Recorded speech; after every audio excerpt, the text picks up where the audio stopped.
National Herald కు సంబంధించిన money laundering కేసులో కాంగ్రెస్ అగ్రనాయకులు సోనియా గాంధీ, రాహుల్ గాంధీపై ఈడీ సంచలన ఆరోపణలు చేసింది. ఈ నేరంలో వారు 142 కోట్లు లబ్ధి పొందారని ఆరోపించింది. ఢిల్లీ ప్రత్యేక కోర్టులో ఇవాళ జరిగిన విచారణలో భాగంగా ఈడీ ఈ వాదన వినిపించింది.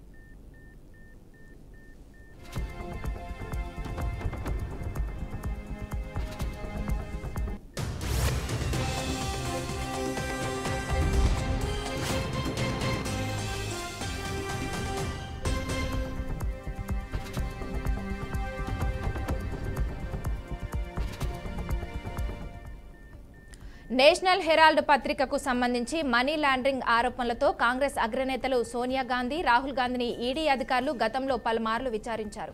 విదేశీ నిధులతో నేషనల్ హెరాల్డ్ పత్రికను పెంచి పోషించారన్న ఫిర్యాదుల మేరకు ఈడీ, సిబిఐ దర్యాప్తు చేశాయి. సిబిఐ విచారణ మధ్యలోనే నిలిచినప్పటికీ ఈడీ దర్యాప్తు మాత్రం కొనసాగుతుంది. ఈ కేసులో 2023 నవంబర్లో జప్తు చేసిన అసోసియేటివ్ జర్నల్స్ లిమిటెడ్కు చెందిన 661 కోట్ల విలువైన ఆస్తుల స్వాధీనానికి చర్యలు ప్రారంభించింది.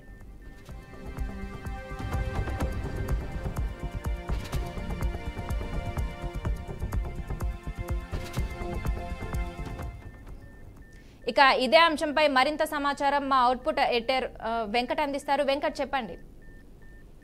సంచలనం సృష్టించిన నేషనల్ హెరాల్డ్ కేసుకు సంబంధించి ఢిల్లీ రౌండ్స్ అవెన్యూ కోర్టులో ఈరోజు సీరియస్ గా చాలా వాదనలు కొనసాగాయి.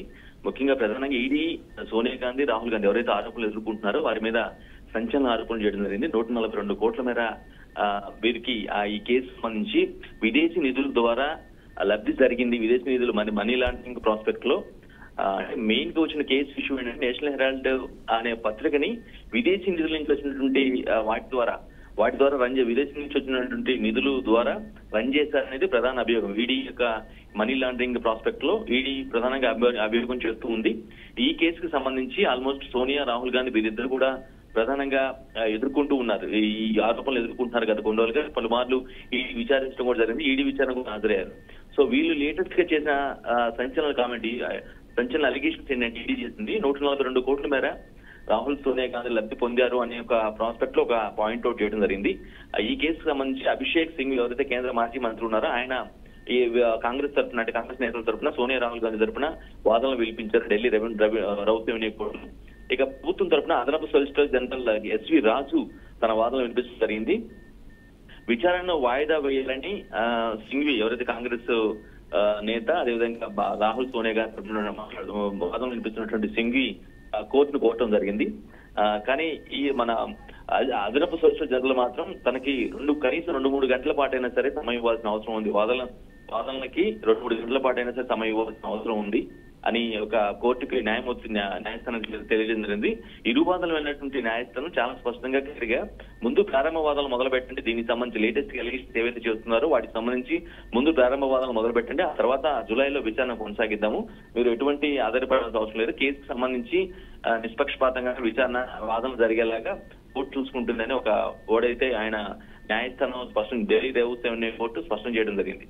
సో ఏదైతే విదేశీ నిధుల ద్వారా విదేశీ నుంచి వచ్చినటువంటి అప్పుడంటే అప్పుడు కాంగ్రెస్ కి ఉన్నటువంటి బేస్ ఏదైతే ఉందో, విదేశాల్లో ఉన్నటువంటి ఫండ్ బేస్ ఏదైతే ఉందో, నేతలు వారి ఇష్టం మేరకు ఈ పత్రిక రన్ చేసేందుకు అనువుగా విదేశీ నుంచి పంపించిన నిధుల ద్వారా దీన్ని రన్ చేశారు. తద్వారా మనీ లాండరింగ్ చట్టాన్ని ఉల్లంఘించి లబ్ధి పొందారు అనేది ఈ బలంగా ఆరోపిస్తూ ఉంది.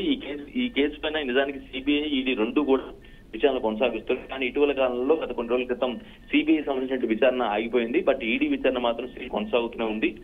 మనీ లాండరింగ్ ఉల్లంఘన సంబంధించి ఉంది కాబట్టి ఆ సంబంధించినటువంటి ఆ ప్రాస్పెక్ట్ లో ఈడీ తన విచారణ కొనసాగిస్తూ ఉంది. ఇప్పటికీ విచారణ కూడా చేయడం జరిగింది.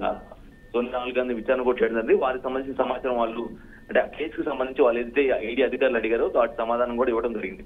బట్ ఈసారి మాత్రం కోర్టులో అంటే అది విచారణ నోటీసులు ఇచ్చి విచారణ పిలవటం వేరు, కోర్టు ద్వారా న్యాయ పోరాటం చేయడం వేరు. సో ఓ పక్క విచారిస్తున్నది ఆ కేసుకు సంబంధించిన స్టేటస్ మొత్తాన్ని కూడా కోర్టు న్యాయస్థానానికి తెలిపే ప్రయత్నం చేస్తూ ఉంది ఈడీ. అందులో భాగంగా ఈ రోజు ఢిల్లీ రౌత్ రెవెన్యూ కోర్టులో ఆ కేసుకు సంబంధించి విచారణ కొనసాగడం జరిగింది. దీన్ని జూలైకి విచారణ వాయిదా వేయించాలని సింఘ్వి కోరటం జరిగింది. అంటే కాంగ్రెస్ నేతల తరఫున వాదనలు వినిపించినటువంటి అభిషేక్ సింఘ్వి వాయిదా వేయాలని న్యాయస్థానాన్ని కోరారు. బట్ దీనికి ప్రారంభవాదంలో మొదలుపెట్టండి, వాదన మాత్రం ఖచ్చితంగా అంటే పూర్తి స్థాయి విచారణ మాత్రం జులై నుంచి కొనసాగిద్దామని న్యాయస్థానం సూచించడం జరిగింది. సో ఓవరాల్ గా ఇది ఒక కేసు సోనియా రాహుల్ కి సంబంధించి ఇక లేటెస్ట్ ఒక ట్రెండింగ్ అలిగేషన్ మాత్రం 142 కోట్ల మేర ఛార్జ్ షీట్ లో ఈడీ తన ఛార్జ్ షీట్ లో విచారణ అనంతరం ఈ ఛార్జ్ షీట్ తయారు చేసుకుంటారు. వాటిలో కేసుకు సంబంధించిన కీలక అంశాలు మొత్తం కూడా పొందుపరుస్తూ ఉంటారు. అందులో ఇది పెద్ద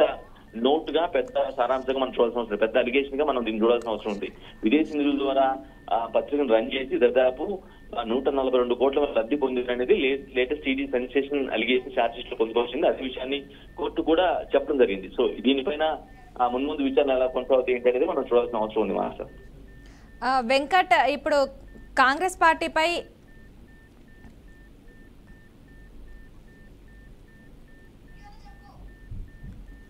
రైట్, థ్యాంక్ యూ వెంకట్.